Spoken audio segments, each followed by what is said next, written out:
നമസ്കാരം, എൻ്റെ പേര് അമ്പിളി. എല്ലാവർക്കും എൻ്റെ ക്ലാസ്സിലേക്ക് വീണ്ടും സ്വാഗതം. കഴിഞ്ഞ ക്ലാസ്സിൽ നമ്മൾ പിറന്ന നാട് വിട്ടവർ എന്ന പാഠത്തിന്റെ ആശയ ആവിഷ്കാരങ്ങൾ പഠിച്ചല്ലോ. ഇന്ന് നമുക്ക് ആ പാഠത്തിലെ പഠന പ്രവർത്തനങ്ങളിലേക്ക് കടക്കാം. ഒന്നാമത്തെ ചോദ്യം: ജീവിതാനുഭവങ്ങളുടെ തീവ്രമായ അവതരണമാണ് ആടുജീവിതം എന്ന കൃതിയുടെ ഏറ്റവും വലിയ പ്രത്യേകത. പിറന്ന നാടുവിട്ടവർ എന്ന പാഠത്തെ ആസ്പദമാക്കി ഒരു ഉപന്യാസം തയ്യാറാക്കുക. ഉപന്യാസം ആയതുകൊണ്ട് നമ്മൾ ഒരു പേജിൽ എഴുതേണ്ടതാണ്. ബെന്യാമിന്റെ ആടുജീവിതം ജീവിതാനുഭവങ്ങളുടെ പച്ചയായ ആവിഷ്കാരമാണ്. നജീബ് എന്ന ചെറുപ്പക്കാരൻ തൻ്റെ കുടുംബത്തിന്റെ ഭദ്രതയ്ക്ക് വേണ്ടിയിട്ട് ഗൾഫ് സ്വപ്നം കണ്ടുകൊണ്ട് ആ നാട്ടിലെത്തുന്നു. എന്നാൽ എല്ലാ സ്വപ്നങ്ങളെയും തകർത്തുകൊണ്ട് അയാൾ അതിയായ പീഡനത്തിന്റെ ഒരു കാലഘട്ടത്തിലേക്കാണ് കടന്നു പോകുന്നത്. മണലാരണ്യത്തിൽ ഒരു അറബിയുടെ മസറയിൽ ആടുകളെയും ഒട്ടകങ്ങളെയും പരിപാലിച്ചുകൊണ്ട് 3 വർഷത്തിലധികം അയാൾ കഠിനമായ പീഡനങ്ങൾ അനുഭവിച്ച് അവിടെ ജോലി ചെയ്യുന്നു. എന്തായാലും മരണം അയാളെ പുൽകുന്നില്ല. അയാൾക്ക് അതിജീവനം, തനിക്ക് എങ്ങനെയെങ്കിലും ഇവിടുന്ന് രക്ഷപ്പെടണം, തൻ്റെ നാട്ടിലെത്തണം, തൻ്റെ കുടുംബത്തോടൊപ്പം ജീവിക്കണം എന്ന അതിയായ മോഹം. എന്നാൽ ആ മോഹം സാക്ഷാത്കരിക്കുക ഒടുവിൽ ചെയ്യുന്നുമുണ്ട്. എങ്കിലും അതിനിടയിൽ നോവലിസ്റ്റ് വ്യക്തമാക്കുന്ന ആ ജീവിതകഥ അതിദാരുണമാണ്. ഇവിടെ അറബിയുടെ മസറയിൽ നിന്നും രക്ഷപ്പെടുന്ന നജീബ് നാട്ടിലേക്ക് പോകാൻ ഒരു എളുപ്പം എന്ന വഴിയിൽ സ്വയം പോലീസിന് കീഴടങ്ങുന്നു. പോലീസ് നജീബിനെ ജയിലിലാക്കുന്നു. ജയിലിൽ താമസിക്കുന്ന കാലഘട്ടത്തിൽ അവിടെയുള്ള തടവുകാരുടെ എല്ലാ നിയമവശങ്ങളും ശരിയാകുമ്പോൾ, അവരുടെ പേപ്പറുകളെല്ലാം ശരിയാകുമ്പോൾ അതാത് രാജ്യത്തിന്റെ എംബസികൾ വന്ന് അവരെ അവരുടെ നാട്ടിലേക്ക് വിടാനുള്ള അനുമതിപത്രം കൊടുക്കും. ആ അനുമതിപത്രവും പ്രതീക്ഷിച്ചുകൊണ്ട് നജീബ് ജയിലിൽ താമസിക്കുകയാണ്. ജയിലിൽ നല്ല ഭക്ഷണമുണ്ട്, നല്ല ജീവിത സാഹചര്യമുണ്ട്, യാതൊരു വിധത്തിലുള്ള ചിന്തകളോ ദുഃഖങ്ങളോ ഒന്നുമില്ല എന്ന് പറയുന്നുണ്ടെങ്കിലും ചില അവസരങ്ങൾ വളരെയധികം മനസ്സിനെ വേദനിപ്പിക്കുന്ന കാഴ്ചകൾ നമുക്ക് സമ്മാനിക്കുന്നുണ്ട്. ഓരോ ആഴ്ചയിലും തടവുകാരെ ബ്ലോക്കിന് പുറത്ത് നിരനിരയായിട്ട് നിർത്തും. എന്തിനാണെന്നോ, അന്നേ ദിവസം അറബികൾ അവിടെ തിരിച്ചറിയൽ പരേഡ് പോലെ എത്തും. തങ്ങളുടെ കൈവശം ജോലി ചെയ്തിരുന്ന ആളുകൾ ഓടിപ്പോയിട്ടുണ്ടെങ്കിൽ അവരെ കണ്ടുപിടിക്കാനാണ് അറബികൾ അവിടെ എത്തുന്നത്. ആ നിരയിൽ അവരുടെ കയ്യിൽ നിന്നും ഓടിപ്പോയ ആ തൊഴിലാളി ഉണ്ടെങ്കിൽ പിന്നത്തെ അവസ്ഥ അതിദയനീയമാണ്. കാണുമ്പോൾ തന്നെ അറബി അയാളുടെ ചെകിടത്ത് ആഞ്ഞടിക്കും, ബെൽറ്റൂരി തലങ്ങും വിലങ്ങും അടിക്കും. അയാളുടെ ദേഷ്യം തീരുന്നതുവരെ ആ മനുഷ്യ ശരീരത്തോട് അയാൾ ക്രൂരമായി പ്രവർത്തിക്കും. ആ മനുഷ്യനെ, ഒരു മൃഗത്തിനെ എന്ന പോലെ അയാളുടെ കരച്ചിലുകളൊന്നും വകവയ്ക്കാതെ ആ അറബി വലിച്ചിഴച്ചു കൊണ്ടുപോകും. മറ്റു തടവുകാർ, ആ നിരയിൽ നിൽക്കുന്നവർ ഇതെല്ലാം നിസ്സഹായതയോടെ നോക്കി നിൽക്കും. എന്നാൽ പോലീസുകാർ അവർക്ക് ഇതൊന്നും ബാധകമല്ല എന്ന മട്ടിൽ, ഇതൊന്നും കാണാത്ത മട്ടിൽ അവരങ്ങനെ നിൽക്കും. അവിടെ അധികാരം ആ രാജ്യത്തിലെ വ്യക്തിയായ അറബിക്ക് തന്നെയാണ്. അതുപോലെ നജീബിന്റെ ജയിലിലെ ഉറ്റമിത്രമാണ് ഹമീദ്. അവരൊന്നിച്ചാണ് ജയിലിലെത്തുന്നതും മാസങ്ങളോളം താമസിക്കുന്നതും. ജയിലിലെ തടവുകാർക്കെല്ലാം പ്രിയപ്പെട്ടവനായിരുന്നു ഹമീദ്. എന്നാൽ ഹമീദിനും നജീബിനും എംബസിയുടെ അനുമതിപത്രം കിട്ടാൻ വൈകുകയാണ്. ഇനി ഒരിക്കലും തങ്ങളുടെ പഴയ അറബികളുടെ അടുത്തേക്ക് പോകാൻ ഇടവരില്ല എന്ന ദൃഢവിശ്വാസത്തിൽ ആ ജയിലിൽ താമസിക്കുകയാണ് നജീബും ഹമീദും. എന്നാൽ ഒരു ദിവസം തിരിച്ചറിയൽ പരേഡിന്റെ അന്ന് ഹമീദിന്റെ അറബി അവിടെ വന്നു ചേരുകയാണ്. ഹമീദിനെ കണ്ടുപിടിക്കുകയാണ്. അറബിയെ കണ്ട നിമിഷം ഹമീദിനുണ്ടാകുന്ന വേദന അതിതീവ്രമായിട്ട് ഇവിടെ നോവലിസ്റ്റ് ആവിഷ്കരിക്കുന്നുണ്ട്. ആ അറബി ഹമീദിനെ ശിക്ഷിക്കുന്നതും ദേഹോപദ്രവം ഏൽപ്പിക്കുന്നതും ഒടുവിൽ വലിച്ചിഴച്ച് എന്നെ കൊണ്ടുപോകരുതേ, ഞാൻ നാട്ടിലേക്ക് പോയിക്കോട്ടെ എന്ന് ദീനമായി അലറിക്കരയുന്ന ഹമീദിനെ അയാൾ വലിച്ചിഴച്ച് കൊണ്ടുപോകുന്ന ആ ചിത്രം നമ്മുടെ മനസ്സിൽ, നമ്മുടെ കണ്ണുകളിൽ കണ്ണുനീർ പൊടിയിക്കും. അത്രമാത്രം തീവ്രമായിട്ടാണ് നോവലിസ്റ്റ് ആ ഭാഗങ്ങളെല്ലാം വർണ്ണിച്ചിരിക്കുന്നത്. ജീവിത അനുഭവങ്ങൾ ഇത്ര തീവ്രമായിട്ട് വർണ്ണിച്ചതുകൊണ്ട് തന്നെയായിരിക്കണം ഈ നോവൽ വളരെയധികം ജനപ്രീതി നേടിയതു തന്നെ. അടുത്ത ചോദ്യത്തിലേക്ക് കടക്കാം.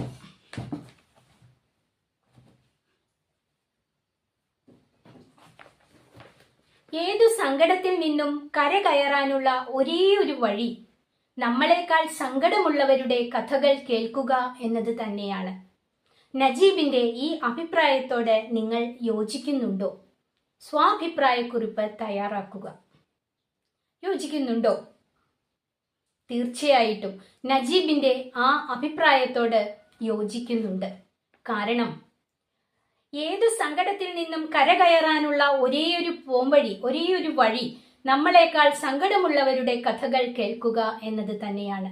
ഒരു ചൊല്ലുണ്ടല്ലോ, മറ്റുള്ളവരോട് നമ്മുടെ സങ്കടങ്ങൾ പറഞ്ഞാൽ അത് പകുതിയാകും, നമ്മുടെ സന്തോഷം പറഞ്ഞാൽ അത് ഇരട്ടിയാകും എന്ന്. ഇവിടെ നജീബ് അതികഠിനമായ ജീവിത ബുദ്ധിമുട്ടുകൾ അനുഭവിച്ച് അറബിയുടെ മസ്രയിൽ നിന്നും ഓടി രക്ഷപ്പെട്ട് ജയിലിലെത്തിയിരിക്കുന്നു. നജീബിനെ പോലെ തന്നെ മറ്റു പല ബുദ്ധിമുട്ടുകളും യാതനകളും അനുഭവിച്ച് രക്ഷപ്പെട്ടു വന്നവരാണ് മറ്റ് സഹ തടവുകാർ.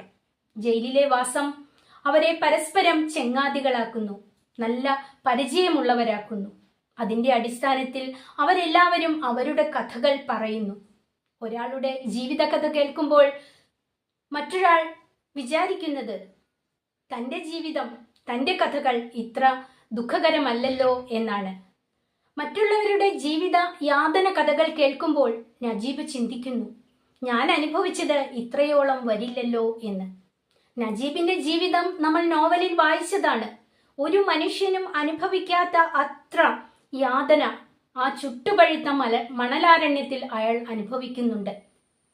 ആടുകളെയും കൊണ്ട് ആ മണൽപ്പരപ്പിലൂടെ യാത്ര ചെയ്യുന്ന അയാൾ ഭക്ഷണവും വെള്ളവും ശരിക്ക് കിട്ടാതെ അങ്ങനെ സഞ്ചരിക്കുന്ന അയാളുടെ കയ്യിലുള്ള ഒരു വടി, ആ വടിയുടെ നിഴൽ തണലായി കണ്ട് വിശ്രമിക്കുന്ന അവസരവും ഈ നോവലിൽ നമ്മൾ കാണുന്നുണ്ട്. അത്രമാത്രം ദുരിതങ്ങളും കഷ്ടപ്പാടുകളും അനുഭവിച്ച ആ നജീബ് പോലും ചിന്തിക്കുകയാണ്, തൻ്റെ അനുഭവങ്ങളെക്കാൾ എത്ര വലിയ അനുഭവങ്ങളാണ്, ദുഃഖ അനുഭവങ്ങളാണ്, യാതനകളാണ് തന്നോടൊപ്പം ഇവിടെയുള്ള തടവുകാർ അനുഭവിച്ചിട്ടുള്ളത്.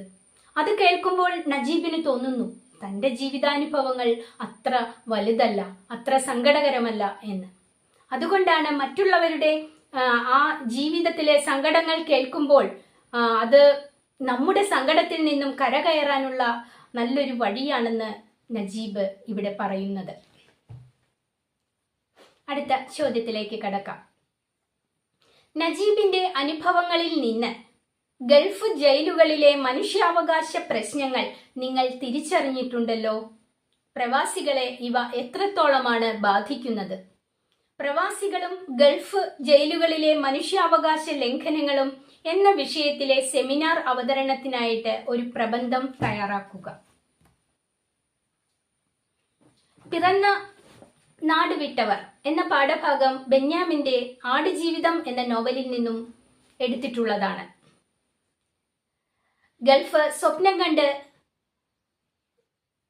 സൗദി അറേബ്യയിലെത്തുന്ന നജീബ്, എന്നാൽ തെറ്റിദ്ധാരണയുടെ പേരിൽ അയാളുടേതല്ലാത്ത ഒരു അർബാബിനോടൊപ്പം തൊഴിൽ സ്ഥലത്തേക്ക് പുറപ്പെടേണ്ടി വരുന്നു. അവിടെ 3 വർഷത്തോളം എല്ലാവിധ യാതനകളും അനുഭവിച്ച് അയാൾ ജോലി ചെയ്യുന്നു. ഒടുവിൽ അവിടെ നിന്നും ഓടി രക്ഷപ്പെട്ട നജീബ് പോലീസുകാർക്ക് പിടികൊടുക്കുകയും അങ്ങനെ ജയിലിൽ എത്തുകയും ചെയ്യുന്നു. ജയിലിൽ വെച്ച് എംബസിക്കാരുടെ സഹായത്തോടെ നാട്ടിലേക്ക് എത്താൻ സാധിക്കും. അതിനാണ് അങ്ങനെ പോലീസിന് സ്വയം കീഴടങ്ങുന്നത് തന്നെ. എന്നാൽ ജയിലിൽ നല്ല ഭക്ഷണവും നല്ല ജീവിത സാഹചര്യവും എല്ലാം കൊടുക്കുന്നുണ്ട് എങ്കിലും പ്രവാസികൾക്ക്, മറ്റു നാടുകളിലെ തൊഴിലാളികൾക്ക് അവിടെ ആ ജയിലിനകത്ത് അവരുടേതായ ഒരു സ്വാതന്ത്ര്യം, അവരുടേതായ ഒരു നല്ല അവസ്ഥ ലഭിക്കുന്നില്ല. കാരണം ഓരോ ആഴ്ചയിലും അറബികൾ ജയിലിൽ വന്ന് തങ്ങളുടെ കയ്യിൽ നിന്നും ഓടി രക്ഷപ്പെട്ടു പോയ ആരെങ്കിലും അവിടെയുണ്ടോ എന്ന് പരിശോധിക്കും. അങ്ങനെ ഉള്ള അവസരത്തിൽ അവിടെ നിന്ന് രക്ഷപ്പെട്ട തൊഴിലാളികൾ ആരെയെങ്കിലും അറബികൾ കണ്ടാൽ പിന്നെ അതിനിഷ്ഠൂരമായ ശിക്ഷയാണ് അവർക്ക് കൊടുക്കുന്നത്. കാണുമ്പോൾ തന്നെ അറബി അയാളുടെ ചെകിട്ടത്ത് ആഞ്ഞടിക്കും. പിന്നെ ബെൽറ്റൂരി തലങ്ങും വിലങ്ങും അടിക്കും. അയാൾക്ക് ചെയ്യാവുന്നത്ര പീഡനങ്ങൾ ആ സമയത്തു തന്നെ ആ മനുഷ്യന്റെ മേൽ അറബി നടത്തും. പിന്നെ ഒരു മൃഗത്തെ പോലെ അയാളുടെ അലറിക്കരയുന്ന ആ കരച്ചിൽ ശ്രദ്ധിക്കാതെ ആ മനുഷ്യനെ വലിച്ചിഴച്ചുകൊണ്ട് ആ അറബി പോകും. ഇവിടെ അറബികൾക്കാണ് സ്വാതന്ത്ര്യം. അവരുടെ നാടാണ്, അവരുടെ നാട്ടിലെ ജയിലാണ്. ഇവിടെ ജയിലിൽ പോലീസിന് പോലും അറബിയുടെ അടുത്ത് അധികാരമില്ലാത്ത അവസ്ഥയാണ് നമ്മൾ കാണുന്നത്. എന്നാൽ ജയിലിൽ തങ്ങളോടൊപ്പം കഴിഞ്ഞിരുന്ന തങ്ങളുടെ ഒരു ചങ്ങാതിയെ അറബി വന്ന് ഇത്തരത്തിൽ നിഷ്ഠൂരമായി ദേഹോപദ്രവം ഏൽപ്പിച്ച് വലിച്ചിഴച്ചു കൊണ്ടുപോകുമ്പോൾ അതിനെ തടയാൻ ആ തടവുകാരിൽ ഒരാൾക്ക് പോലും സ്വാതന്ത്ര്യമില്ലായിരുന്നു. കൊണ്ടുപോകരുത് എന്ന് പറയാനുള്ള അവകാശമില്ലായിരുന്നു. അങ്ങനെ ചെയ്താൽ ഒരുപക്ഷെ ആ തടയുന്ന മനുഷ്യന് അതികഠിനമായ ശിക്ഷയായിരിക്കും പിന്നീട് ജയിലിൽ ലഭിക്കുക. അതുകൊണ്ട് തന്നെ മറ്റുള്ളവർ വേദനയോടെ ആ കാഴ്ച കണ്ടു നിൽക്കുകയാണ് ചെയ്യുക. ചെറുതായിട്ടൊന്ന് പ്രതികരിക്കാൻ പോലും ത്രാണിയില്ലാതെ. പ്രവാസികൾ എന്ന് വെച്ചാൽ മറ്റു നാടുകളിൽ നിന്നും തൊഴിലന്വേഷിച്ച് അറബി നാടുകളിൽ എത്തിയവർ, അവർക്ക് അവരുടെ ആ അറബി നാട്ടിൽ അവർക്ക് സ്വാതന്ത്ര്യമില്ല, അവരുടേതായ താല്പര്യങ്ങൾ ചെയ്യാനുള്ള അവകാശമില്ല. ഇത് തീർച്ചയായിട്ടും ഒരു മനുഷ്യാവകാശ ലംഘനം തന്നെയല്ലേ? നല്ലൊരു ജോലി അന്വേഷിച്ച് അറബി നാട്ടിലെത്തുന്ന പലർക്കും സംഭവിക്കുന്ന അവസ്ഥയാണ് ആടുജീവിതത്തിലൂടെ ബെന്യാമിൻ ഇവിടെ വിവരിച്ചു കാണിക്കുന്നത്. നല്ല ജോലി കിട്ടി, നല്ല സാമ്പത്തികമുണ്ടാക്കി തിരിച്ച് നാട്ടിലെത്തുന്ന ധാരാളം ആളുകൾ ഉണ്ട്. എന്നാൽ അതല്ലാതെ ഇവിടെ നജീബിന് സംഭവിച്ച അതേ അവസ്ഥയിൽ ചെന്നുപെടുന്നവരും ഉണ്ട്. അങ്ങനെയുള്ളവരാണ് തീർച്ചയായിട്ടും ഓടി രക്ഷപ്പെട്ടു പോരുന്നത്. അവരെയാണ് തിരിച്ച് ഈ അറബികൾ അതിനിഷ്ഠൂരമായ വിധം കൊണ്ടുപോകുന്നത്. ഇത് തീർച്ചയായിട്ടും മനുഷ്യാവകാശ ലംഘനം തന്നെയാണ്. ഗൾഫ് ജയിലുകളിൽ മാത്രമാണ് നമുക്കിത് കാണാൻ സാധിക്കുന്നത്.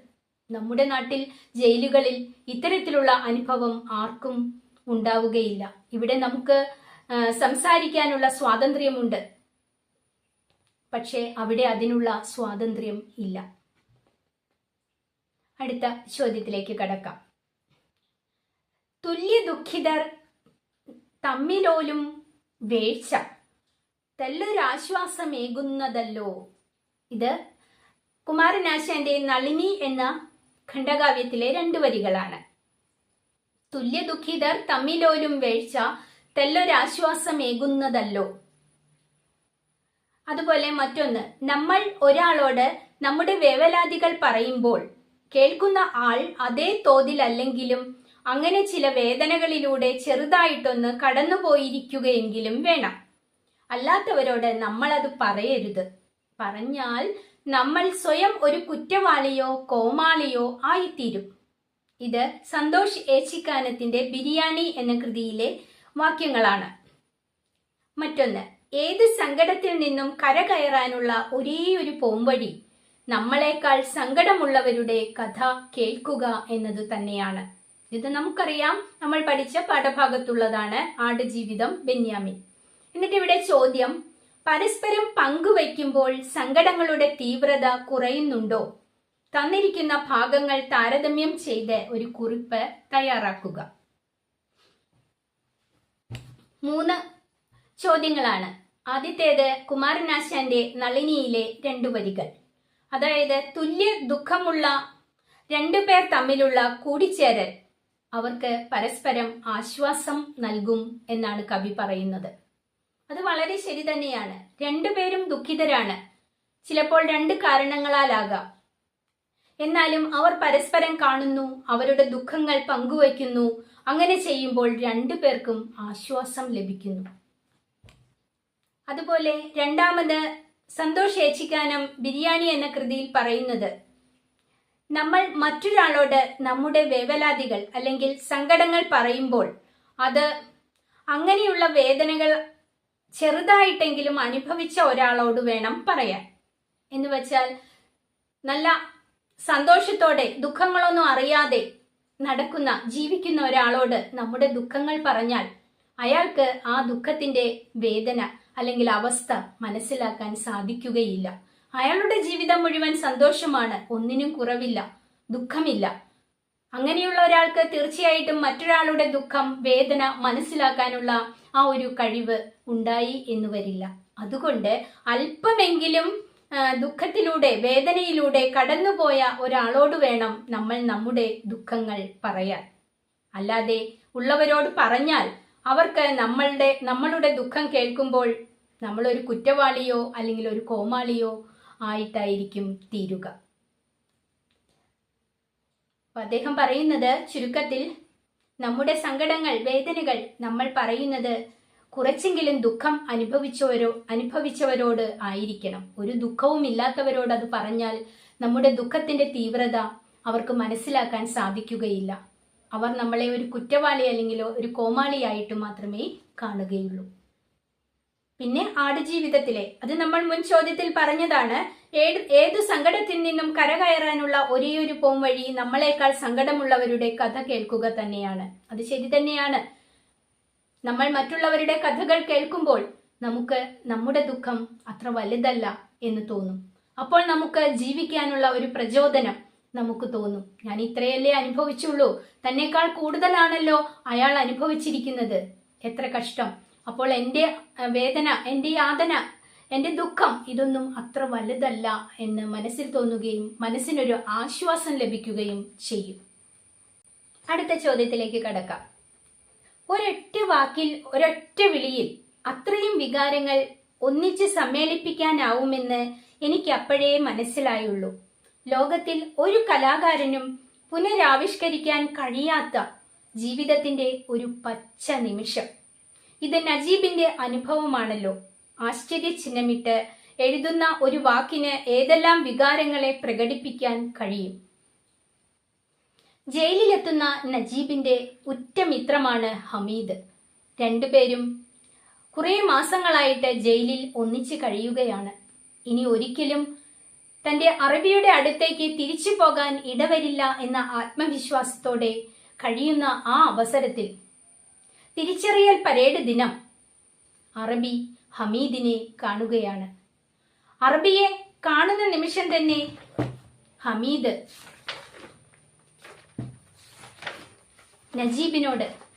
നജീബിനെ വിളിക്കുന്നുണ്ട് ഒരു പതിഞ്ഞ ശബ്ദത്തിൽ, എൻ്റെ നജീബേ എന്ന്. ആ ഒരൊറ്റ വാക്കിൽ, ആ ഒരൊറ്റ വിളിയിൽ നജീബ് മനസ്സിലാക്കുകയാണ് അതിലുള്ള വികാരങ്ങൾ. സങ്കടമുണ്ടാവാക്കിൽ, ഭീതി, വേദന, കണ്ണീർ, നൊമ്പരം, ജീവിതത്തിലെ മനുഷ്യന്റെ അവസ്ഥകൾ, അതെല്ലാം, ആ വികാരങ്ങളെല്ലാം ആ ഒരൊറ്റ വാക്കിൽ നജീബിന് തിരിച്ചറിയാൻ കഴിയുന്നു. ശരി തന്നെയാണ്. ഇതാ അറബി എത്തുന്നു. അടുത്ത നിമിഷം തന്നെ അയാൾ പിടിച്ചുകൊണ്ടുപോകും. വീണ്ടും താൻ ആ കഷ്ടപ്പാടിന്റെ ലോകത്തേക്ക് എത്തിപ്പെടും. ഒരുപക്ഷെ തന്റെ ജീവിതം ആ അറബിയുടെ കീഴിൽ അവസാനിക്കും. അതീവ കഷ്ടതകൾ അനുഭവിച്ചതുകൊണ്ടാണല്ലോ ഹമീദ് അവിടെ നിന്നും ഓടി രക്ഷപ്പെട്ട് ഒടുവിൽ ഈ ജയിലിലെത്തിയത്. ജയിലിൽ നിന്നും സ്വന്തം നാട്ടിലേക്ക് പോകാനുള്ള ആ ഒരു പ്രചോദനത്താൽ, ആകാംക്ഷയാൽ, സന്തോഷത്താൽ ഓരോ ദിനങ്ങളും തള്ളി നീക്കുമ്പോൾ, ഇന്നു പോകാം നാളെ പോകാം എന്ന് വിചാരിച്ചിരിക്കുമ്പോഴാണ് പെട്ടെന്ന് ഈ സംഭവം അവിടെ നടക്കുന്നത്. അറബി വരുന്നത്, ഹമീദിനെ കാണുന്ന നിമിഷം ഹമീദ് അയാളുടെ മനസ്സിലെ എല്ലാ വികാരങ്ങളെയും പുറത്തിറക്കിയാണ് നജീബിനെ എൻ്റെ നജീബേ എന്ന് വിളിക്കുന്നത്. ഇവിടെ ആ ഒരു വിളിയിൽ എല്ലാ വികാരങ്ങളും ഉൾപ്പെട്ടിട്ടുണ്ട് എന്നാണ് നമ്മൾ പഠിച്ചു വന്നത്. അതായത് ഒരു കലാകാരൻ, അയാൾ വിവിധ തരം കലകൾ അഭ്യസിച്ചിട്ടുണ്ട്. വേദിയിൽ അയാൾ കല ആവിഷ്കരിക്കുമ്പോൾ, അഭിനയിക്കുമ്പോൾ അയാളുടെ മുഖത്ത് എല്ലാ ഭാവങ്ങളും വന്നു ചേരും. സങ്കടം, ദേഷ്യം, സന്തോഷം, രൗദ്രം, അങ്ങനെ എല്ലാ വേഷങ്ങളും അതൊരു കലാകാരന് അഭിനയിക്കാൻ സാധിക്കും. കാരണം അയാൾ അത് ശീലിച്ചിട്ടുള്ളതാണ്, പഠിച്ചിട്ടുള്ളതാണ്. പക്ഷേ ഇവിടെ ഒരു സാധാരണ മനുഷ്യൻ നജീബ് അയാളുടെ മുമ്പിൽ കണ്ട ആ വേദന ഒരൊറ്റ വാക്കിൽ എല്ലാ വികാരങ്ങളും ഉൾപ്പെടുത്തിക്കൊണ്ട് വിളിക്കുകയാണ്. ആ വാക്കിൽ എല്ലാ വികാരങ്ങളും അടങ്ങിയിട്ടുണ്ട് എന്ന് തന്നെയാണ് നജീബിന് അനുഭവപ്പെട്ടത്. ഇത്രയുമാണ് നമ്മുടെ പഠന പ്രവർത്തനങ്ങളിൽ നമുക്ക് പഠിക്കാനായിട്ട് ഉള്ളത്. ഇനി നമുക്ക് ഈ പാഠത്തിലെ ചില ചോദ്യങ്ങൾ, പാഠവുമായിട്ട് ബന്ധപ്പെട്ട ചില ചോദ്യങ്ങൾ, അതിന്റെ ഉത്തരം ഞാൻ പറഞ്ഞു തരാം. ചില വൺ വേഡ് ചോദ്യങ്ങളാണ് ആദ്യം പറഞ്ഞു തരുന്നത്. ശ്രദ്ധിക്കുക. ഒന്നാമത്തേത്, ആര് എന്തൊക്കെ പറഞ്ഞാലും സമാധാനിപ്പിച്ചാലും എനിക്ക് അതുമാത്രം ഉൾക്കൊള്ളാൻ കഴിഞ്ഞിരുന്നില്ല. ഏത് കാര്യം ഉൾക്കൊള്ളാനാണ് നജീബിന് കഴിയാതിരുന്നത്? ഉത്തരം, ആട്ടിറച്ചി കഴിക്കുക എന്നത്. 2, ഏത് സങ്കടത്തിൽ നിന്നും കര കയറാനുള്ള ഒരേയൊരു വഴി? ഏതാണ് നജീബ് പറയുന്ന ആ വഴി? നമ്മളെക്കാൾ സങ്കടമുള്ളവരുടെ കഥകൾ കേൾക്കുക. 3, ലോക സുന്ദരി പട്ടത്തിനുള്ള തിരഞ്ഞെടുപ്പ് വേദിയിൽ ഫലപ്രഖ്യാപനത്തിന് കാത്തു നിൽക്കുന്ന പെണ്ണിന്റെ ആകാംക്ഷ എന്ന് പലപ്പോഴും ഞാൻ അതിനെ തമാശയോടെ ഓർത്തിട്ടുണ്ട്. ഇവിടെ പറയുന്ന സന്ദർഭമേത്? ഉത്തരം, എംബസി ജീവനക്കാർ വിമോചന പത്രവുമായി വരുമ്പോൾ അത് ശരിയായവരുടെ പേര് വിവരങ്ങൾ വിളിക്കുന്ന ആ സന്ദർഭം. ഇനി നമുക്ക് അതിലെ മറ്റ് ചോദ്യങ്ങൾ ഒന്ന് നോക്കാം.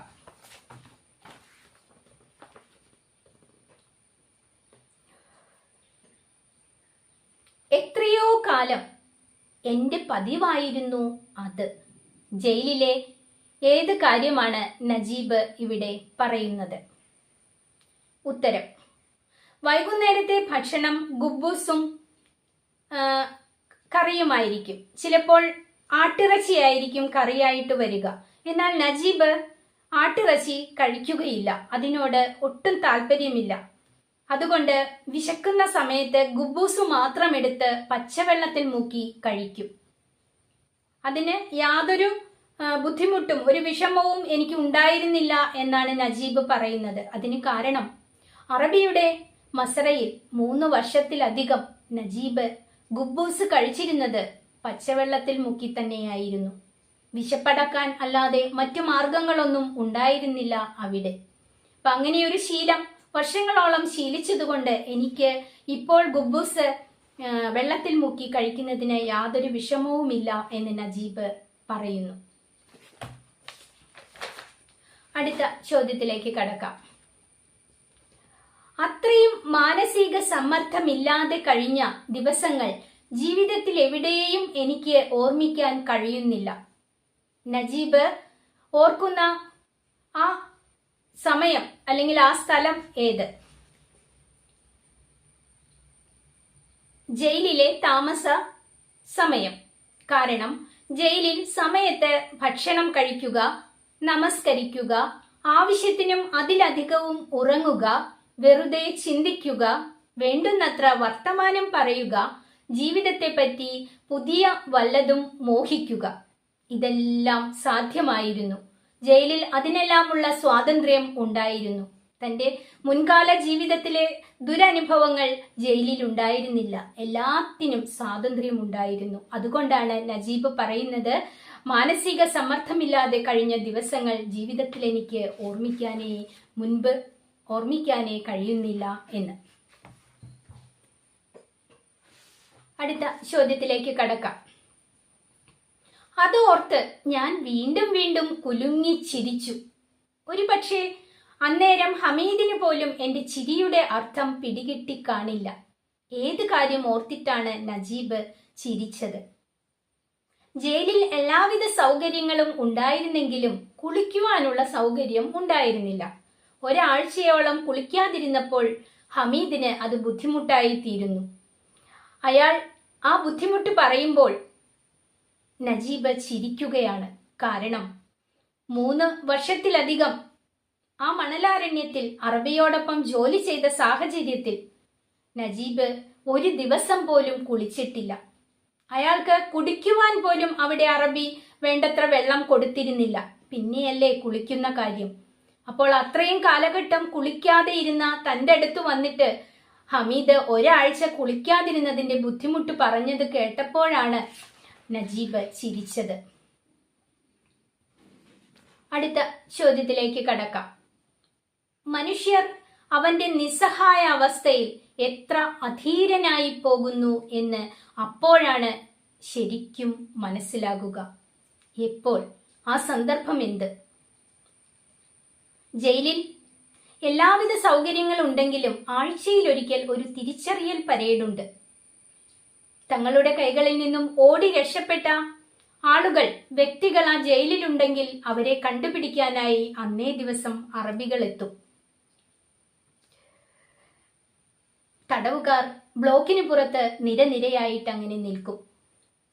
ജയിൽ സന്ദർശിക്കുന്ന അറബികൾ ആ നിരയിൽ നിന്നും തങ്ങളുടെ കയ്യിൽ നിന്നും ഓടി രക്ഷപ്പെട്ട ആളെ കണ്ടുപിടിച്ചാൽ പിന്നെ അതിനിഷ്ഠൂരമായ ശിക്ഷകളാണ് അവിടെ കൊടുക്കുക. ദൂരെ നിന്ന് തന്നെ നിരയിൽ നിൽക്കുന്നവർ ഒരുപക്ഷെ തങ്ങളുടെ അറബി വരുന്നത് കണ്ടേക്കാം. എന്നാൽ അവർക്കൊന്നും ചെയ്യാൻ സാധിക്കുന്നില്ല. ആ നിരയിൽ നിന്നുകൊണ്ട് അവർ ഉറക്കെ വാവിട്ട് കരയും. അടുത്ത നിമിഷം അറബി വരും, തന്നെ പിടികൂടും, തന്നെ കഠിനമായി ശിക്ഷിക്കും. ഒടുവിൽ തന്നെ അയാളുടെ കൂടെ കൊണ്ടുപോകും.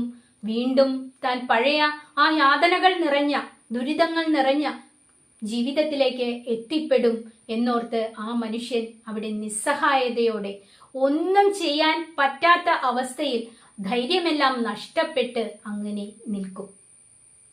അടുത്ത ചോദ്യം. അവന്റെ ജീവിതം എത്ര വ്യത്യസ്തവും സന്തോഷവും നിറഞ്ഞത് ആവുമായിരുന്നു?